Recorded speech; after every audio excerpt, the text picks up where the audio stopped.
Hello everyone, কেমন আছেন সবাই? আশা করি সবাই ভালো আছেন। আমিও ভালো আছি। এটি আমার প্রথম ব্লগ, যেটা আপনাদের সাথে আমি শেয়ার করছি। আশা করি আপনারা সবাই আমাকে সাপোর্ট করবেন। এটি ছিল আমার বাড়িতে যাওয়ার ব্লগ। আমার ছোট ভাইয়ের মেয়ের অন্নপ্রাশন, আমি বাড়িতে যাচ্ছিলাম। আমার সাথে ছিল আমার মেয়েকে নিয়ে আমি বাড়িতে যাচ্ছিলাম। আমরা যখন নারায়ণগঞ্জ স্টেশনে গেলাম, তখন গিয়ে দেখি ট্রেন ছেড়ে দিচ্ছে। দৌড়ে গিয়ে ট্রেনে উঠলাম, উঠে কমলাপুর স্টেশনে গেলাম। কমলাপুর স্টেশনে গিয়ে 1-1.5 ঘন্টা অপেক্ষা করলাম। তারপর ট্রেন আসলো, ট্রেনে উঠলাম। উঠে আবার মোবাইলে চার্জ ছিল না যে আপনাদের সাথে ব্লগটা শেয়ার করব। তো অনেকক্ষণ অপেক্ষা করার পর দেখি যে চার্জ কানেক্ট করা হয়েছে। এই প্রথমবার আমি আমার মেয়ে দুজনে মিলে একসাথে নেত্রকোনা গিয়েছিলাম। ওর বাবা সাথে ছিল না। ট্রেনে উঠলাম, ট্রেনে উঠে বসলাম তারপর কিছুক্ষণের মধ্যেই ট্রেন ছেড়ে দিল।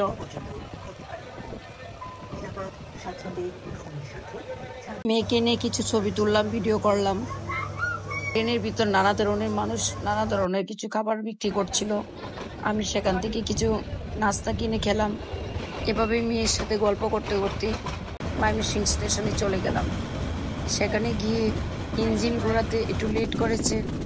সেখানে একটু ময়মনসিংহে গিয়ে একটু লেট হয়েছিল গাড়ি ছাড়তে। ময়মনসিংহ দিয়ে ট্রেন ছাড়ার পর মনে মনে ভাবি, এই যে আমাদের বাড়িতে এসে পড়েছি। ময়মনসিংহ থেকে ট্রেন ছাড়ার পর আমার মেয়ে শুধু গুগল ম্যাপ দেখতে থাকে যে কতটুকু সময় লাগবে তার মামার বাড়িতে আসতে। ময়মনসিংহ থেকে ট্রেন ছাড়ার পর একজনের পর একজন কল দিতে থাকে, যেহেতু ওর পাপা আজকে আমাদের সাথে যায় নাই, জীবনের প্রথম আজ আমরা একা যাচ্ছি। ওর পাপা কল দিচ্ছিল, আমার ভাই বোনেরও কল দিচ্ছে। আমার ছোট ভাই আমাকে রিসিভ করতে আসবে। আমার এই ছোট ভাইয়ের এই মেয়ের আজকে জন্মদিন, ওই জন্মদিনে গিয়ে আমি অ্যাটেন্ড করব। এখানে আমি আর আমার মেয়ে একটা কপি নিয়েছিলাম, যেহেতু অনেকটা পথ, অনেক টায়ার্ড লাগছিল, একটা কপি নিয়ে নিলাম। রাস্তায় অনেক ঝিমঝিম করে বৃষ্টি পড়ছিল, অনেক ভালো লাগছিল।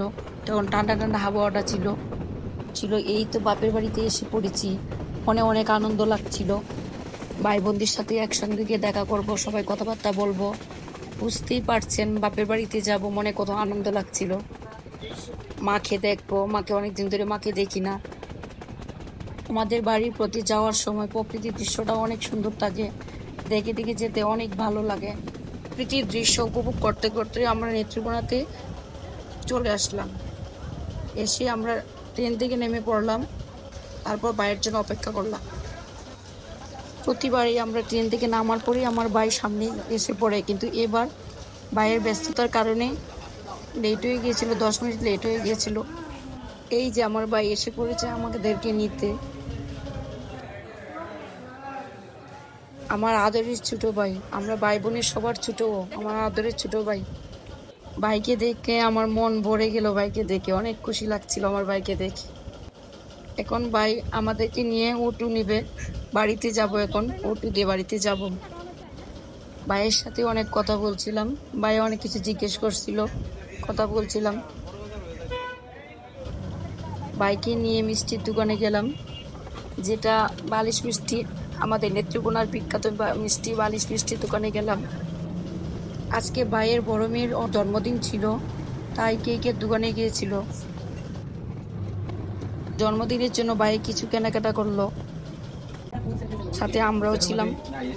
এখানে ভাই জন্মদিনের জন্য কিছু কেনাকাটা করছিল, আমি এখানে একটু ভিডিও করলাম।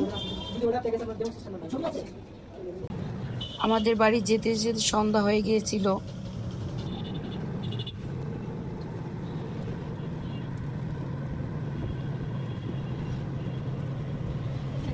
এই যে বিডিআর ক্যাম্প, এটা আমাদের বাড়ির সামনে বিডিআর ক্যাম্প।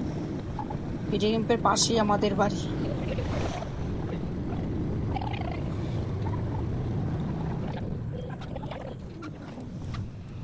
এসে পড়েছি বাড়িতে। এখানে সবাই আমাদের জন্য অপেক্ষা করছিল, সবাই খুব খুশি হয়েছিল। এটা আমাদের বাড়ির কালী মন্দির, প্রণাম করলাম কালী মন্দিরে। এখানে আমার নাতি হয় সম্পর্কে, সে আমার জন্য অপেক্ষা করছিল। আমাদের আসার জন্য সবাই খুব খুশি ছিল। আমার নাতি তো অনেক খুশি, অনেকক্ষণ ধরে অপেক্ষা করছিল। আমার 2জন নাতি আছে, ওরা খুব খুশি আমাদের জন্য অপেক্ষা। এই যে আমার মা, এ পর্যন্তই আজ। নেক্সট ব্লগের জন্য অপেক্ষা করবেন। ধন্যবাদ সবাইকে।